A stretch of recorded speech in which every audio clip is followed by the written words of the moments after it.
우리의 신앙 고백서 32장의 제목을 보면 이 32장은 크게 두 가지를 고백하고 있습니다. 곧 죽음 이후의 사람의 상태 하나 하고 그 다음에 죽은 자들의 부활에 대하여 고백합니다. 지난주에는 이 제목의 앞부분에 해당하는 곧 죽음 이후의 사람의 상태에 대해 고백하는 32장 1절을 함께 배웠습니다. 오늘은 제목의 뒷부분에 해당하는 내용, 곧 마지막 날의 부활에 대하여 고백하는 2절과 3절을 마저 배우겠습니다. 먼저 2절을 고백합니다. 여기 2절 가운데 그 몸이를 더 첨가해서 교정된 본문을 어제 알려 드렸습니다.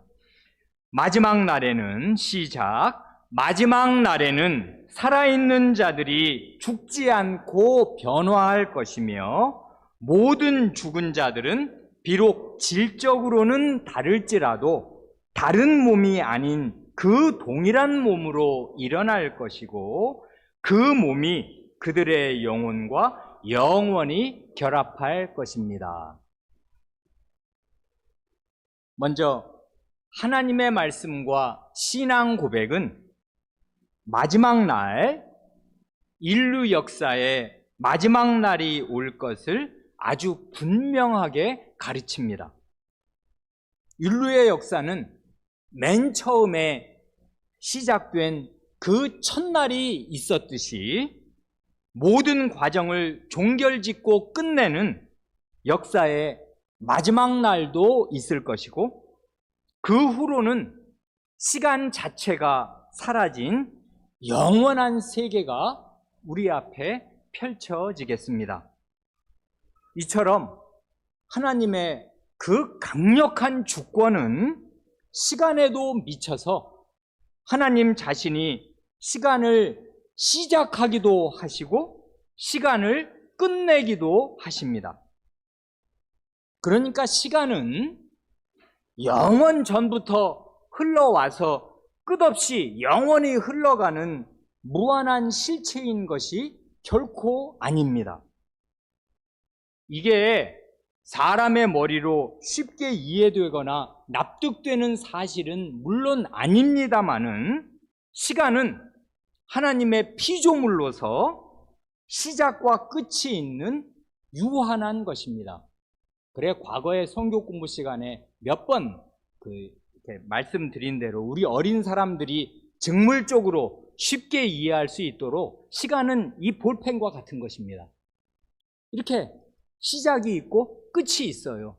영원이란 무엇인가 하면 이 시간이 없어지는 이 텅 빈 허공과 같은 것입니다. 시간은 직선으로 시작과 끝을 향해서 흘러가는 이 볼펜 한 자루와 같은 것입니다. 언젠가 시간이 돌돌 말려서 없어지고 영원한 세계가 펼쳐질 것이 틀림이 없습니다. 이 점에서 인간의 역사가 수레바퀴처럼 끝없이 돌고 돈다고 주장하는 불교의 윤회설은 성경의 진리와 전혀 다릅니다. 그건 진리가 아닙니다.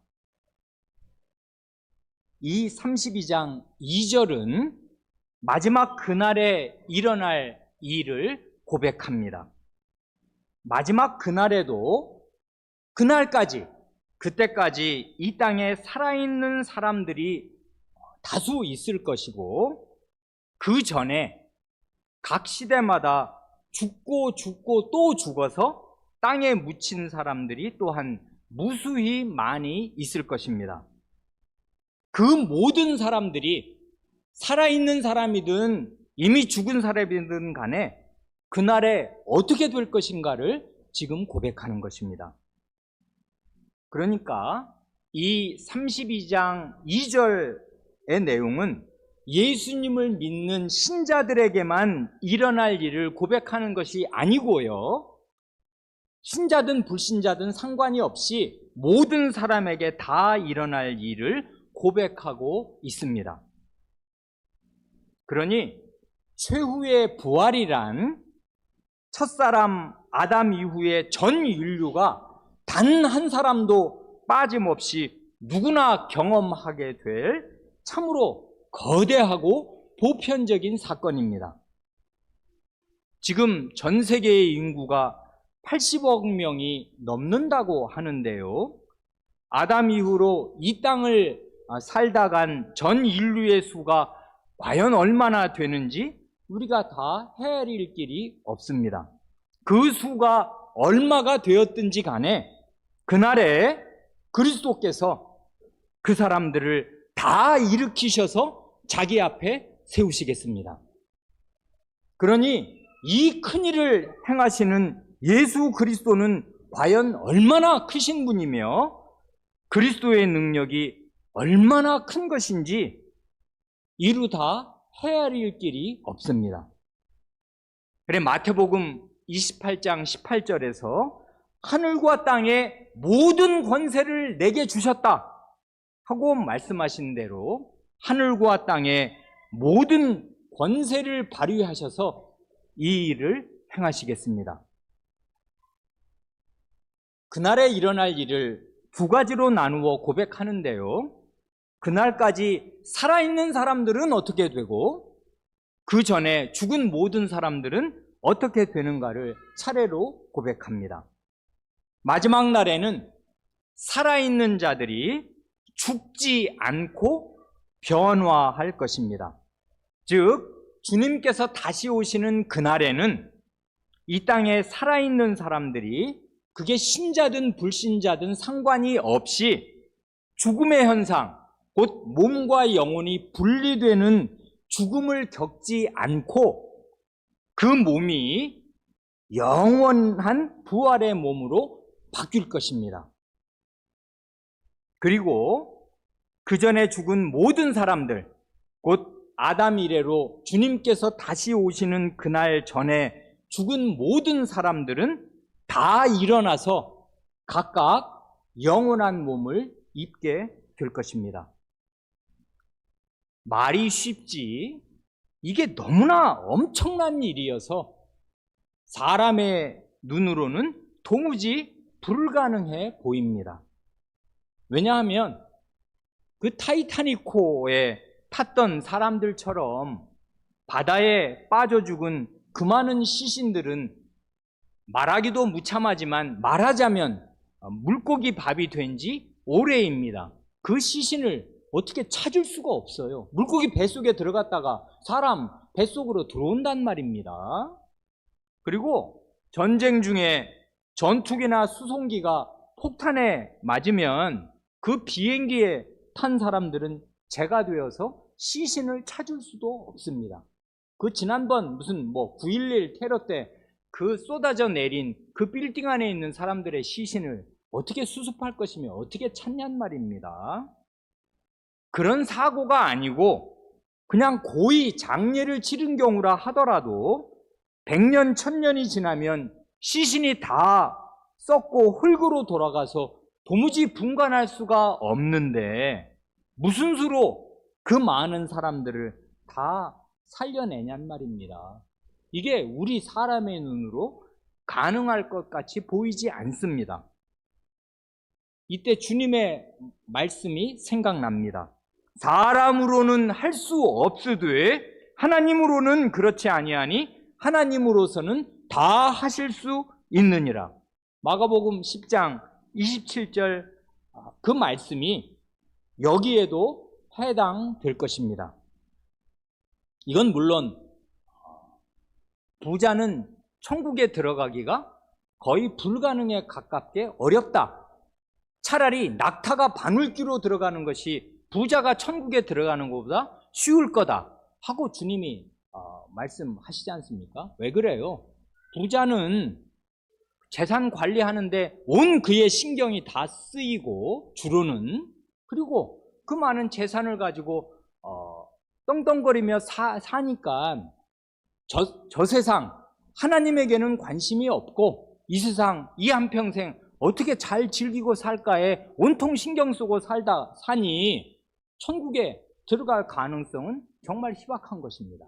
그래 재물에 마음을 두고 돈 버는데 혈안이 된 사람들의 운명이 이와 같습니다. 그러니 이 말씀을 척 들었을 때 제자들의 간이 콩알만해졌습니다.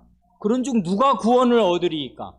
이렇게 말하였단 말입니다. 천국에 들어가는 게 구원을 얻는 것인데, 아니 이 부자는 낙타가 바늘귀로 들어가는 게 차라리 부자가 천국에 들어가는 것보다 더 쉽다, 이렇게 말씀하시니까 그럼 구원 얻을 사람은 누구입니까?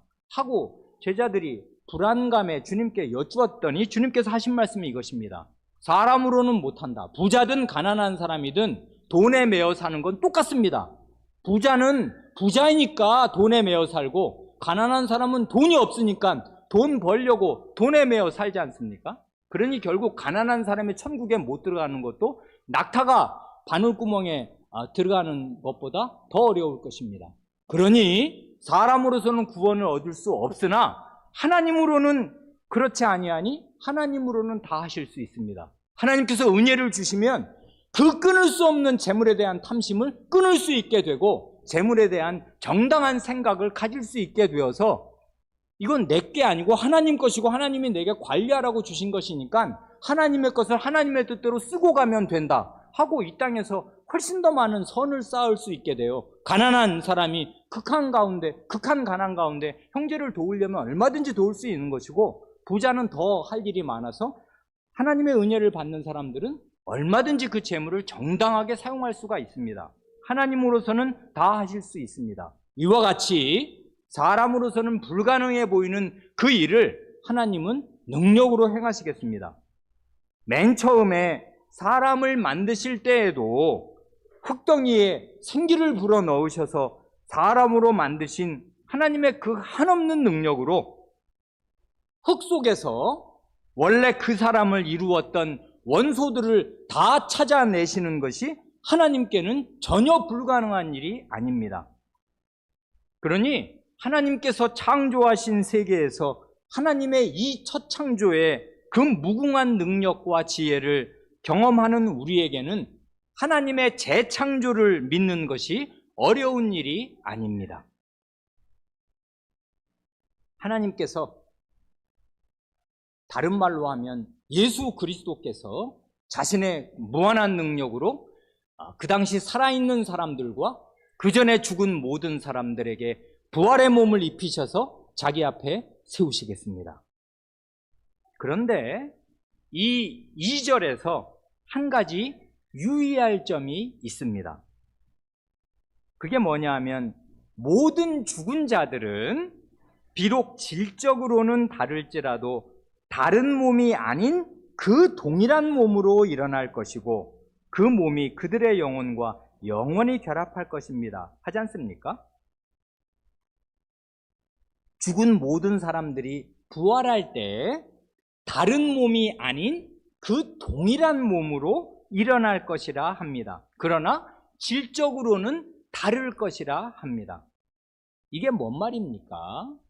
이 말을 다른 식으로 표현하자면, 지금의 우리의 이 몸과 부활의 몸 사이에는 근본적인 연속성도 있을 것이고 중대한 불연속성도 있을 것이다, 그 말입니다. 이런 말이 어린 사람에게는 어려우면, 지금의 이 몸과 부활의 몸 사이에는 같은 점도 있고 다른 점도 있다, 그것을 우리의 선조들은 하나님의 말씀을 따라 고백합니다. 같은 점, 연속성이라 함은 개개인의 고유한 정체성이 그대로 유지될 것이라 그 말입니다. 그러니 부활한다고 해서 내가 딴 사람이 되는 게 아니고 전혀 다른 제3의 인물이 되는 게 아니라 그 말입니다. 홍아무개는 홍아무개로 부활하는 것입니다. 박아무개는 박아무개로서 부활의 몸을 입는 것입니다. 그 몸이 그러니까 동일한 것이고 정체성이 유지된다, 그것입니다. 그런 면에서 오늘의 이 몸과 부활의 그 몸 사이에는 같은 점, 연속성이 있습니다. 이 연속성을 우리 주님께서 몸소 보여주셨지 않습니까?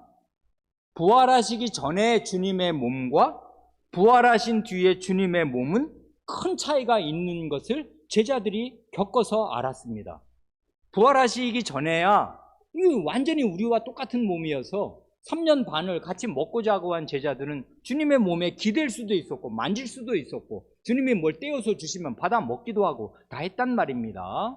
그런데 부활하시고 난 뒤에는 처음에는 못 알아보는 사람도 있었고 알아는 보았는데 주님의 몸이 홀령이 아닌가 싶을 만큼 이렇게 닫힌 문 사이로 들어오기도 하시고 순식간에 안 보이기도 하시고 그 전 몸과는 질적으로 달라지셨어요. 그럼에도 주님의 부활하기 전과 부활하시고 난 뒤에 주님의 몸에 큰 차이가 있었음에도 동일한 주님의 몸이었습니다.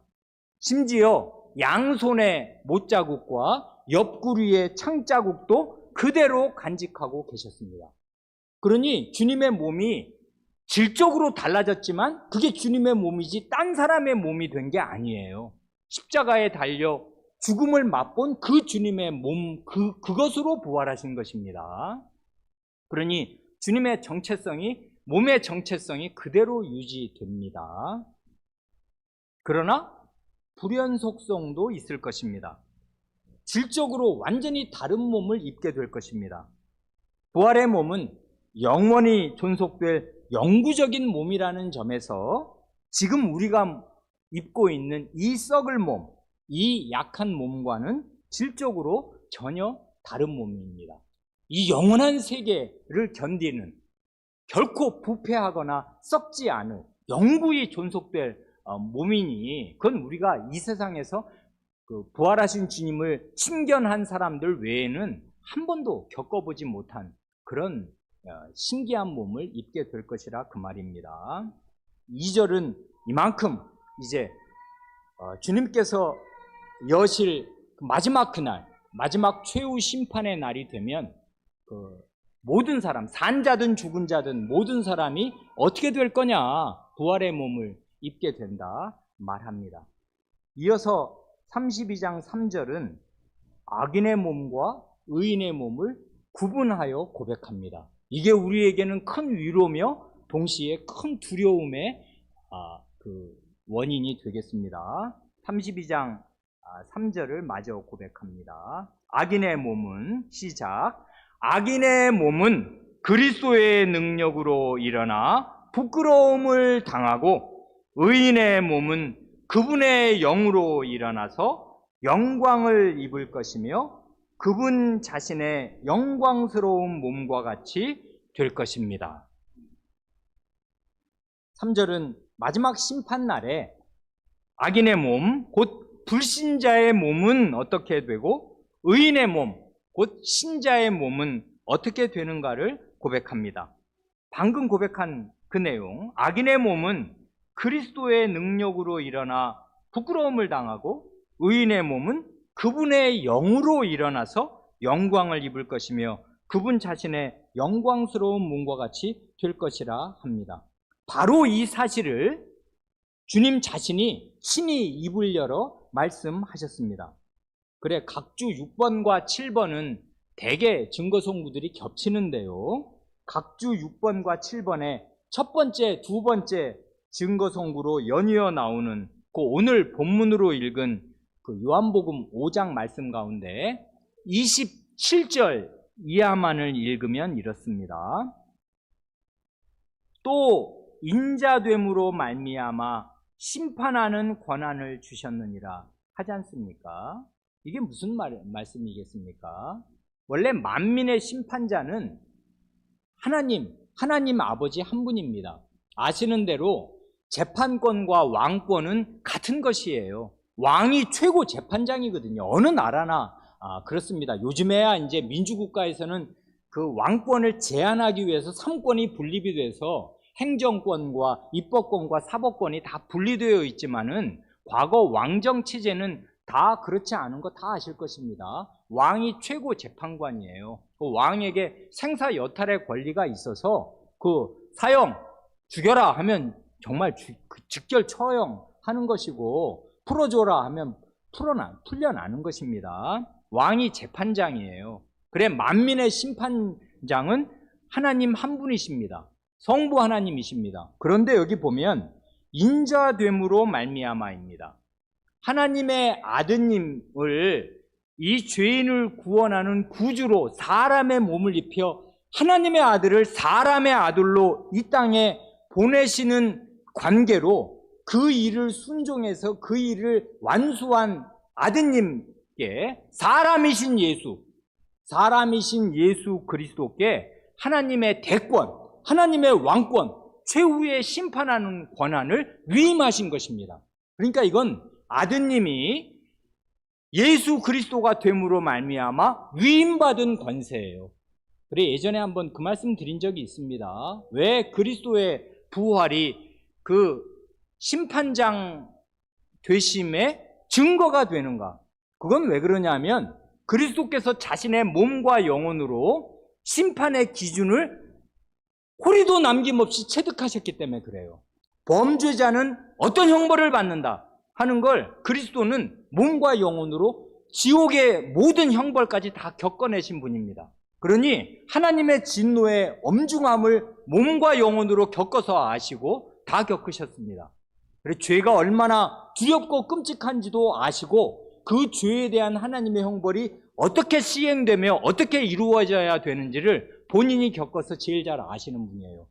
그걸 안 겪으신 하나님 자신이야 왕으로서 재판관으로서 공정하게 판단하시는 것인데 그리스도께서는 인자가 되심으로 말미암아서 죽고 부활하심으로 말미암아서 하나님의 이 심판의 두려움, 그 심판의 기준, 이것을 자기 몸과 영혼으로 완벽하게 다 체득하신 분이어서 가장 공정하게 그리고 가장 엄정하게 모든 사람을 가장 공정하게 선악간에 심판하시겠습니다. 그래서 그리스도의 부활이 그리스도께서 만민의 심판장으로 하나님께서 세우신다는 움직일 수 없는 증거예요. 그 의미를 사람들이 모르니까 그냥 저렇게 재판장이 지금 떡 자기 앞에 하늘에 살아서 지금 자기를 지켜보고 있는데도 그 재판장 앞에서 그렇게 질펀하게 죄를 짓는 것이지, 그리스도의 부활의 의미가 무엇인 줄 알고 그리스도께서 얼마나 큰 권세로 이 대심판을 행하신 건가를 아는 사람, 믿음이 있는 사람이라면 그리스도가 두려우신 줄을 알고 그리스도 앞에서 선을 행하기에 힘쓰는 것입니다. 그래, 여기 이 말이 그 말입니다. 인자됨으로 말미암아 심판하는 권한을 주셨느니라. 이 권한이 어떻게 행사됩니까? 이렇게 해서 행사됩니다. 이를 놀랍게 여기지 말라. 이게 원래 놀라운 일입니다. 이게 불가능해 보이니까 사람은 이런 말을 들으면 그게 이제 놀라기도 하고 허탄해 보이기도 한단 말입니다. 그러나 그리스도께서 분명하게 말씀하셨습니다. 놀라지 말아라. 사실이다, 이 말. 무슨 말이냐면 무덤 속에 있는 자가 다 그의 음성, 인자 되신 예수 그리스도의 음성을 들을 때가 오나니 선한 일을 행한 자는 생명의 부활로, 악한 일을 행한 자는 심판의 부활로 나오리라 말씀하십니다. 두 가지 부활, 같은 부활인데 같은 부활이 아니죠. 생명의 부활과 심판의 부활이 있습니다. 그러니 그날에 그리스도께서 오시는 날에 살아있는 사람이든 이미 죽은 사람이든 동시에 부활의 몸을 입을 것인데, 어떤 사람은 생명의 부활의 몸을 입을 것이고 어떤 사람은 심판의 멸망의 부활의 몸을 입을 것입니다. 그 기준은 선한 일을 행하였는가 악한 일을 행하였는가 하는 것인데, 그건 그의 참된 믿음이 사랑으로 드러났는가, 그의 참된 믿음이 사랑으로 드러나지 않았는가로 그의 일생은 판단을 받을 것입니다. 그래, 그 다음 그 증거성구에 그 사도행전 24장 15절이 있지 않습니까? 이런 그리스도의 사도, 바울 사도가 벨릭스 총독 앞에서 죄인의 신분으로 신문을 받으면서 하는 말이 이것입니다. 그들이 기다리는 바, 여기서 그들이라 함은 자기 조상들, 유대인의 조상들 말이에요. 조상 예언자들이 다 이렇게 예언을 하였는데, 우리의 조상들이 기다리는 바 하나님께 향한 소망을 나도 가졌으니 곧 의인과 악인의 부활이 있으리라 함이니이다 합니다. 이건 불신자 앞에서 이렇게 말하는 거거든요. 그 왕은 이 총독은 로마 총독이고 불신자입니다. 하나님 잘 안 믿어요. 유대 문화에 관심은 있지만 아직 하나님을 제대로 믿는 사람은 아닌데, 그러나 이 사람은 높은 사람이고, 옛날 재판정은 그 왕이 딱 재판 자리에 앉으면 그 군대의 요직, 그 다음에 정부 요직 관리들이 쫙 시립해 앉아 있거나 서 있습니다. 그러니까 이게 국가의 아주 중대사예요. 중요한 재판을 총독이나 그 왕이 그 직접 그 재판을 하면 그게 가장 국가의 중대사가 되어서 사람들이 쫙 있단 말입니다. 옛날에 우리 조선시대도 왕이 침국을 하면은 그 밑에 정승들이 쫙 옆에 도열에 서 있는 거 아닙니까? 그런 식인데, 이런 그 당시 로마 식민치하에서 아주 중대한 재판 자리가 열렸을 때, 그러니까 이건 허언을 말하는 자리가 아닌데, 바울 사도가 총독, 로마 황제의 권한을 위임받은 총독 앞에서 하나님께 향한 소망이 내게 있는데, 그 소망의 정체란 무엇인가 하면 의인과 악인의 부활이다, 이렇게 이제 말을 하였습니다. 그러니까 이게 우리의 소망입니다. 의인의 부활이 있어요. 그리고 이게 우리의 두려움인데, 악인의 부활도 똑같이 있을 것입니다. 그 다음 증거성구가 그 욥기 19장 26절로 27절이지 않습니까? 이 구절은 어려운 구절인데요, 주일에 이제 곰곰이 생각해 볼 만한 구절이 됩니다. 거기 편의상 그 앞절 25절과 26절을 읽으면 더 좋겠다 생각합니다. 공부 삼아서요. 이게 욥의 고백인데요, 욥기는 과거에 말씀드린 대로 맨 앞과 맨 뒤 몇 장을 빼면 욥기 40장입니까? 그 대부분의 장이 다 운문이에요. 시입니다. 그러니까 앞뒤를 빼고 나면 그 수박과 거의 비슷해서 수박 껍데기는 일부고 수박 알맹이가 그 내용물이 많은 것처럼 그 안을 가득 채우는 그 내용물에 해당하는 건 다 시예요. 시, 운문이란 말입니다. 시는 번역하기가 어렵잖아요. 그러니까 그 욥기는 참 이해하기도 어렵고 번역하기도 대단히 어렵습니다. 그래 여기에도 보면 번역의 문제가 있어요. 성경의 많은 문제가 번역의 문제입니다. 25절은 이렇지 않습니까? 이제 욥의 고백인데, 내가 알기에는 나의 대속자가 살아계시니 마침내 그가 땅 위에 서실 것이라 합니다. 그 다음 이제 26절인데, 그러니까 이게 지금 고백이 이거잖아요. 나를 대속하실 분이 살아계셔서 그분이 땅에 딱 서실 것이다, 그것이고요. 그 다음 문제가 이제 26절입니다. 26절을 개정개혁은 이렇게 옮겼지 않습니까? 내 가죽이 벗김을 당한 뒤에도.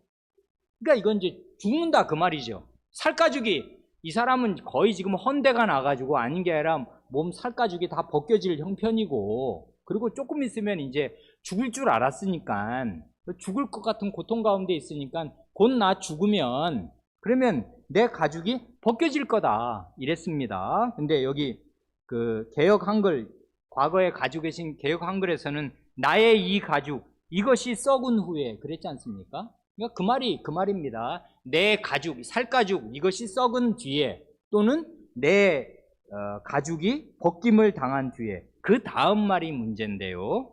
내가 육체 밖에서 하나님을 보리라 하는 거는 개정개혁이나 개역 한글이나 똑같지 않습니까? 내가 육체 밖에서 하나님을 보리라 합니다. 이 육체 밖에서라는 말이 이제 우리말 성경은 이렇게 번역을 했는데요. 이게 조금 유감입니다. 이게 이제 히브리 말을 직역을 한다면 나의 육체로부터입니다. 정확히 그 말이에요. 나의 육체로부터. 그러니까 그게 뭔 말이야 지금? 그러니까 내가 죽었어요. 내 가죽이 벗겨졌어.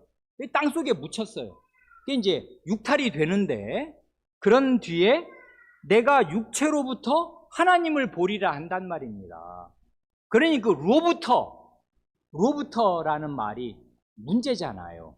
그러니까 우리 하는 사람들은, 이제 이걸 번역한 우리 한글 번역자들은 아마 이렇게 생각했는가 보죠.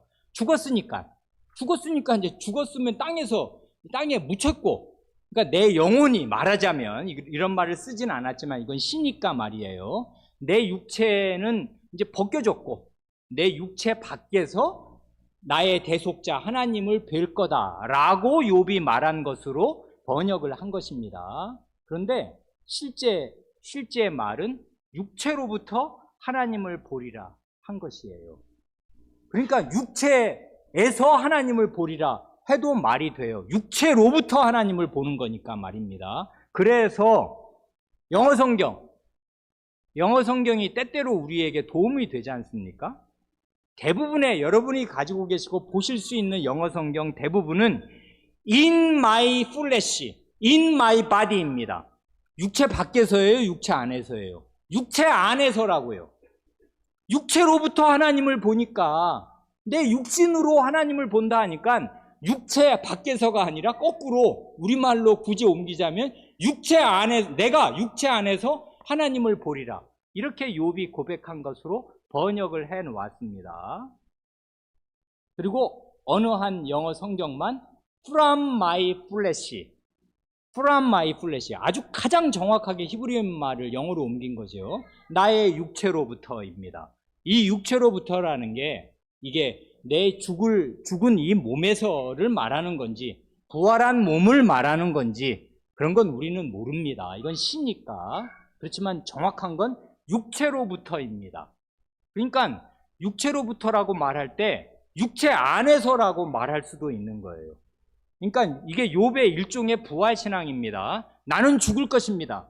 그러나 나의 대속자가 살아계셔서 땅에 서실 것이고 그때 나는 육체 안에서 또는 육체로부터 하나님을 뵐 거다. 이렇게 지금 고백을 한 거란 말입니다. 근데 역시 신은 어렵지 않습니까? 어려워요. 그래서 뭐라고 이렇게 확정하기가 대단히 어렵고 신은 이렇게 두루뭉술하게 시니까 이렇게 운문으로 여운을 두면서 이해하면 됩니다. 그러니까 육체 밖에서 하나님을 보리라 하는 말도 뭐 그렇게 해석할 수도 있겠다. 프람이니까 이제 그렇게 생각해도 그만입니다.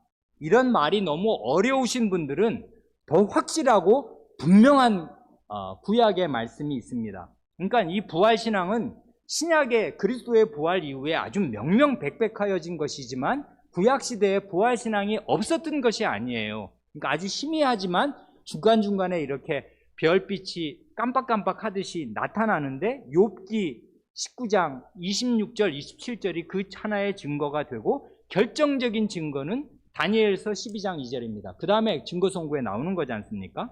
뭐랍니까? 이건 다니엘이 하는 말인데 땅의 티끌 가운데에서 자는 자 중에서 많은 사람이 깨어나 영생을 받는 자도 있겠고 수치를 당하여서 영원히 부끄러움을 당할 자도 있을 것이며 합니다.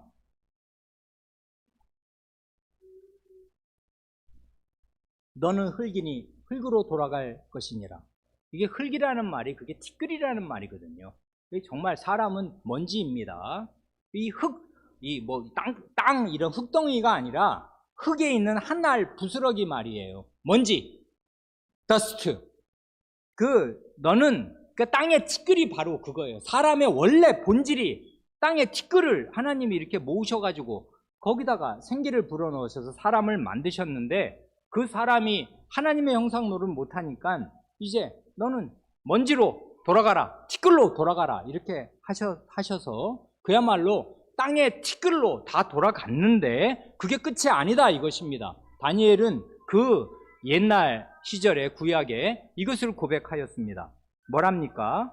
티끌 가운데 자는 자 중에서 많은 사람이 깨어나 영생을 받는 자도 있을 것입니다. 이 영광 가운데 영원한 생명을 받을 사람이 있겠고 반대도 있습니다. 수치를 당해서 영원히 부끄러움을 당할 자도 있을 것이다 하고 구약시대에 이미 다니엘 같은 예언자는 심판의 부활과 생명의 부활을 이렇게 고백하였습니다. 그런데 우리의 신앙 고백을 이게 간단하니까 이게 3절은 뭐 길지도 않지 않습니까? 의인과 악인과 의인의 결정적인 차이가 뭐예요? 부끄러움과 영광의 차이이겠습니다. 영욕, 한마디로 말하면 그것입니다. 영역의 차이입니다. 부끄러움과 영광의 차이. 부끄러운 몸을 입을 것이냐, 영광스러운 몸을 입을 것이냐, 그 차이입니다. 그러니 부끄러운 몸을 영원히 입는다는 건 이건 얼마나 끔찍한 일이겠습니까? 자기 몸을 영원히 보고 살 것인데 자기 몸을 볼 때마다 말할 수 없는 부끄러움을 느낀다면 이건 얼마나 끔찍한 고통이겠냐는 말입니다. 우리는 다 그런 사람 없지만 예를 들면 정말 극심한 화상을 입어서 말이에요. 얼굴에 반이 다 뭉개졌다든지 정말 끔찍한 몸에 불구가 되면 그런 몸을 거울로 보는 것도 매일 그게 괴로운 일이잖아요. 그런데 그건 아마 우리 가운데 화상을 크게 입었다가도 신앙으로 그것을 극복하고서 차라리 이 불구가 된 자기 몸을 사랑하고 아끼는 그런 믿음의 사람도 있습니다. 그런데 말이에요. 그렇게는 불구가 된 자기 몸을 아끼고 오히려 귀히 여기고 존중할지는 몰라도 그날에 입을 그 불신자가 입을 악인이 입을 부끄러운 몸은 그렇게 애지중지할 수 있는 몸이 아닙니다. 부끄러운 몸이라고요. 스스로도 끝없이 부끄럽게 여길 몸. 그래서 불신자들은 슬피 울며 이를 갈게 될 것입니다. 주님께서 이 말씀을 하셔요. 그날에 너희 의인들, 예언자들은 하나님 나라에서 영광스럽게 될 것이지만은 그 나라에서 쫓겨난 너희들은 슬피 울며 이를 갈게 될 것이다.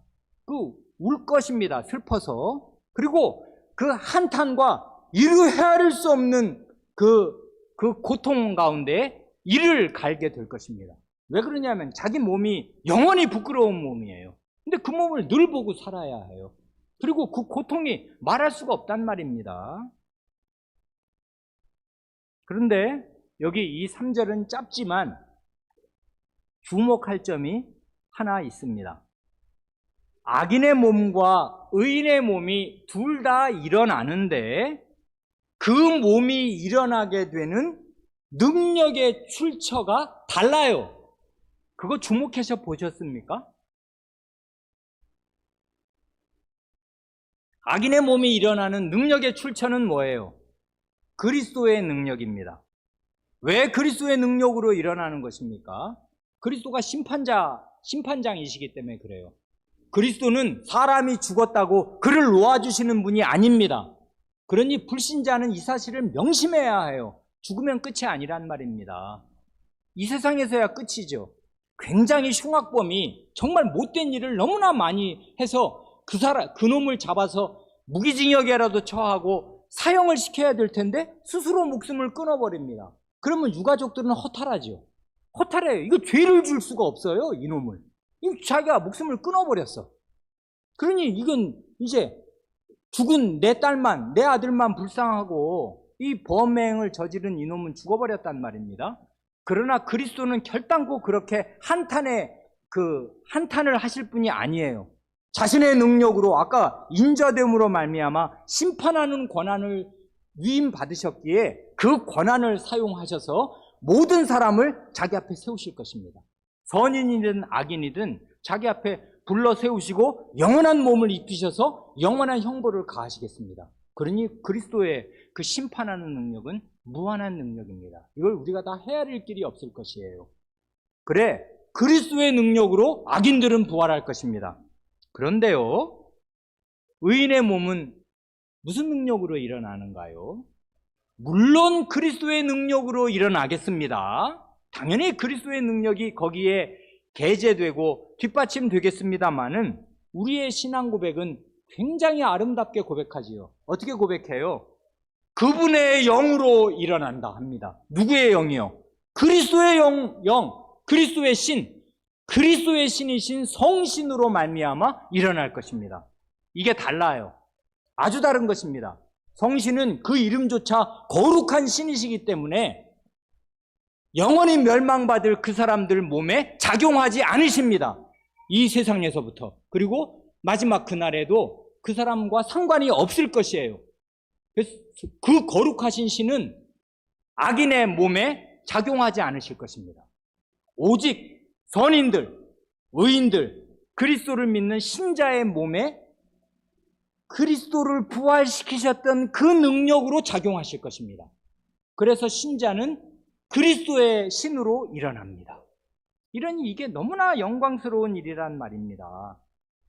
그래, 거기 그 각주 6번에는 고린도전서 15장 몇 절부터입니까? 2절부터입니까? 그 43절과 44절이 증거성구로 붙어 있습니다. 그런데 이거를 꼼꼼히 이 신앙고백서 본문하고 그 증거로 되는 증거성구를 면밀하게 대조해 보면 아쉬운 점이 있어요. 뭐냐 하면 각주 7번이 바로 이게 32장 3절에 해당하는 거잖아요. 각주 7번이. 그러죠? 거기 보면 신자의 몸은 그리스도의 영, 그리스도의 신, 성신으로 일어나게 된다 하는 것을 뒷받침할 성구는 이게 사실 고린도전서 15장 44절인데 막상 각주 7번으로 가면 고린도전서 15장 44절이 증거성구에서는 빠져 있어요. 그러니까 우리 선조들은 고백은 잘 해놓았는데 그리스도의 영으로 신자들은 일어난다 라고 고백은 성경적으로 해놓고 그 고백을 뒷받침할 증거성구는 44절을 빠뜨리고 달지 않은 것 같습니다. 이게 좀 아쉽습니다. 그래 우리는 이 말씀을 다시 봅니다. 고린도전서 15장 43절, 44절은 이렇지 않습니까? 이건 신자에게 해당되는 거예요. 불신자에게 고린도전서 15장은 전체가 부활장이라고 안 그럽니까? 너무나 아름답고 힘이 되는 좋은 성경 말씀인데 부활이 없다 하는 그 그릇된 가르침이 교회를 휘저을 때 아니다 하면서 이제 부활을 힘있게 변증한 사도의 가르침이고 하나님의 말씀인데 43절은 이렇지 않습니까? 욕된 것으로 심고 영광스러운 것으로 다시 살아나며 약한 것으로 심고 강한 것으로 다시 살아나며 이건 신자에게 해당되는 거지요. 우리의 몸은 지금 사실 욕된 몸입니다. 썩을 몸이 욕된 몸이 아닐 수가 있나요? 이렇게 병들고 약한 우리 몸은 정말 약하고 욕된 몸입니다만은 영광스러운 몸으로 다시 살아날 것이고 강한 몸으로 다시 살아날 것입니다. 그 다음 44절이 멋지단 말입니다. 뭐예요? 육의 몸으로 심고 신령한 몸으로 다시 살아나나니 육의 몸이 있은즉 또 영의 몸도 있느니라 하지 않습니까? 여기서 성신을 언급하잖아요. 육의 몸으로 심고 성신적인 몸, 성신이 역사하신 몸, 성신이 힘을 공급하시는 그 몸으로 다시 살아나나니 우리에게 이런 육의 몸이 있다면 성신의 몸도 있는 거다. 왜냐하면 보증으로 성신을 주셨거든요. 첫 열매로. 이 땅에 있을 때부터 네 몸은 썩어 없어질 몸이 아니다. 이게 보증이다 하고 보증으로 성신을 주셨잖아요. 그러니 그 보증으로 주신 성신이 능력을 그날에 발휘하셔서 우리에게 성신의 몸, 성신적인 몸, 성신의 몸이라고 성신이 몸을 가지고 있다는 말이 아니라 성신이 주실 몸, 성신이 역사하실 그 몸, 성신께서 그리스도 죽어 무덤에 묻힌 그리스도에게 작용하셨던 그 능력을 발휘하신 그 몸을 우리에게 주실 것이라 그 말입니다.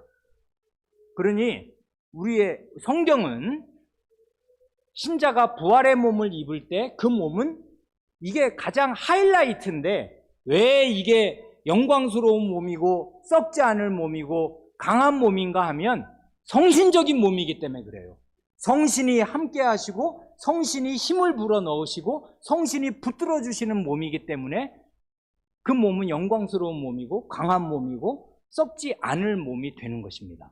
그런데 불신자에게는 이런 성신이 은혜로 작용하지 않습니다. 그래 불신자들은 그리스도의 그 두려운 능력만을 경험할 것입니다. 그러나 우리는 성신의 능력으로 성신께서 입혀주시는 그리스도의 부활의 몸과 같은 몸을 입을 것입니다. 그러니 우리의 신앙 고백은 굉장히 성경적이에요. 그리고 이 신자의 몸과 불신자의 몸을 갈라서 잘 고백합니다. 그러니 우리는 이런 데서 큰 위로와 큰 소망을 갖는 것이지만 동시에 이 땅에 사는 동안에 불신자로 사는 내 남편, 내 아내, 내 자식, 내 부모님, 내 친구, 내 친족은 어떡하냔 말입니다. 이게 명명백백한 사실이에요. 이게 그날이 오면 이게 정말 돌이킬 수 없는 그 불가역적으로 단행될 것이란 말입니다. 그러기 전이 기회입니다. 살아있을 때가 유일한 기회예요. 죽으면 다시는 기회가 없단 말입니다. 그러니 우리는 이런 복음과 이런 부활과 부활의 도리를 명명백백하게 그리스도께로부터 배워서 아는 사람들로서 이 땅에서 할 일이 많고 기도할 일도 많아요. 그러니 교회의 걸림돌로 살면 안 됩니다. 교회가 반듯하게 서 있어야 해요. 그 일을 위해서 나는 모든 힘을 거기에 집어넣어야 해요. 교회가 생명의 방주로, 구원의 방주로, 구원의 빛을 비추는 그런 하나님의 기관으로 잘 서 있도록 힘을 모아야 되고, 우리가 힘을 모아도요, 우리의 힘은 정말 손톱만큼밖에 안 될 것입니다. 이 세상의 강력한 어둠을 보세요. 우리가 뭘 어떻게 예배를 바르게 드린다고 우리의 이 빛이 여기 의정부를 뚫고 온 의정부에 퍼질 수가 있겠나? 우리가 얼마나 무력합니까? 하물며 이런데도 교회를 약화시키고 교회에서 해찰해서 자기 혼자 살고 있다면 그 사람은 지금 뭐 때문에 사는 것입니까? 뭘 위해서 사는 것입니까? 신자로 사는 게 아니란 말이에요. 그러니까 우리는 이 남은 때에 이런 명명백백한 진리를 아는 사람으로서 복음의 대의를 빛내기 위해서 살아야 합니다. 그리고 이 교회에 속한 한 신자로서 교회를 대표해서 학교에 가는 것이고, 그리스도를 대표해서 직장에 가는 것이고, 그리스도를 대표해서 사람들을 만나는 것이에요. 그러니까 그리스도인으로 사람을 만나야 해요. 이게 우리의 직분입니다. 이런 직분을 충실하게 감당하여야 그날에 부끄러움이 없을 것입니다. 그래, 이런 심판과 심판의 부활과 생명의 부활을 들은 사람, 아는 사람은 이에 맞게 신중하게 살아야 할 것입니다. 할 일이 많아요. 기도드리겠습니다.